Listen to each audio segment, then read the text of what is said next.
You're watching Moms Matter right here at EverTalk TV. Today I have Dr. Dale Atkins here to talk to us about the importance of kindness. Yes. Thank you so much, Dr. Atkins, for being here with us. I'm thrilled to be with you. Thank you so much for having me. It's about time that we had a book like this. Thank you. So thank you for writing it. I've read through it. I'm really excited about sharing these stories with my kids. And we all know that kindness is important. But what really is the kindness advantage? It's really the point of being kind, and what advantage it gives you is to be able to do better in the world, to be happier, to be more focused, to relate more and better to other children or other adults. We wrote the book for parents and grandparents to really cultivate what's in all of us, which is we're hardwired to be kind and to be empathic and to really concern and be connected with other people. So the advantage is that you'll probably do better in the world. You'll be a more giving person. You'll be a more charitable person. You'll be aware of the humanity of others, and you'll probably do better in school, and you'll probably have a lot more friends. So there are lots of advantages to being kind. The one thing that people often overlook is there are tremendous health benefits. And people who are kinder are generally much healthier, emotionally healthier, and physically healthier. That's incredible. It is incredible. So there's no reason not to be kind. There's no reason not to be kind, and there's every reason to be kind. We actually change, our brains change when we're kind. We have what's called a helper's high, and we feel better, which encourages us to do more kindness for others. The person who we do a kindness for also gets a similar kind of rush of endorphins. They want to do kindness for someone else. And even, Shireen, if you watch somebody, if you're a witness, you will get that helper's high. So true. We can really change our immediate environment. We can change the way we look at the world. We can change our families, and we can change our communities just by addressing the humanity in one another and being kind. I mean, you talk in your book about how it starts from the time that the kids are a few months old. Exactly. We really do believe, and the we is my co-author, Amanda Salzauer, who is a social worker, and I'm a psychologist. And there is this evidence, wonderful, wonderful research being done on very, very young children that we are hardwired to be kind. But we need to practice, because like a muscle, it will atrophy. So we need to encourage what's already in our children, and we need to notice their acts of kindness and give them opportunities. There's so many opportunities every day.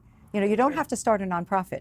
You can really hold the door for someone who's walking in behind you and say hi. You can talk to the person who's driving you, get off your phone, and find out where they're from. Talk a little bit about other people's lives, and it connects you. And once you're connected, your world expands, and you have something really to contribute. That's true. So my big question for you is, what if we weren't cultivating this at home from the time they were born? And what if we just found out that kindness really is an advantage? Yes. And now our kids are teenagers. It's not too late. No, it's never too late. But you go to where the child is. So you will, with a teenager, because so many teenagers are involved with their friends, maybe there's something that they can do with their friends that will make their particular world, something in school, something outside of school, something in the environment, that they'll do something to make a difference. Maybe you could talk to them about talking to their aging grandparents about where they came from and get stories from them so that they have a connection with their own family and heritage. Perhaps you've looked online, because all our kids are online and many of us are online, and you find a group that's doing something fantastic to make a change, make a difference. See how you can get involved. Maybe you take a family vacation where you spend part of your time in service. Or you go to a place and you pack what that place needs. There are organizations, one of them is Pack for a Purpose, and you say, oh, I'm going to this country. What does this community need? So that you do things as a family. It's really beneficial to volunteer with your teenagers, because one of the things that happens is in teenagehood, often we feel like we're going in different directions. Kids are looking for their own identities. We may be stressed about things. They may be stressed about things. But when you volunteer together, you see the positive aspects of each other that you may not see in your everyday life. And research shows that kids who volunteer with their parents really respect their parents in a very different way, because they see them in a different light. And the reverse is true. Often you're not online all the time. You're not on your devices because you're interacting with people in a different way. so you get back to a basic kind of communication. That is so true. And that is great advice for all those moms watching right now who have teenagers. I think that's really great advice because they will then respect you. When, teenage years sometimes, Go where they are. Yes. Go where they are. If you see something online and you think it's great, send it to your kids and say, I was reading about this, rather than get off your device. You have to go where people are in order to connect with them. Read what they're reading.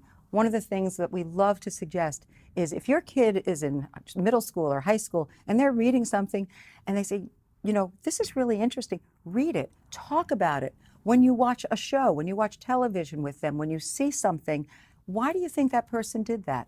What do you think motivated them to do that? Talk about the characters and talk about the situation. Have you ever been in a situation like that?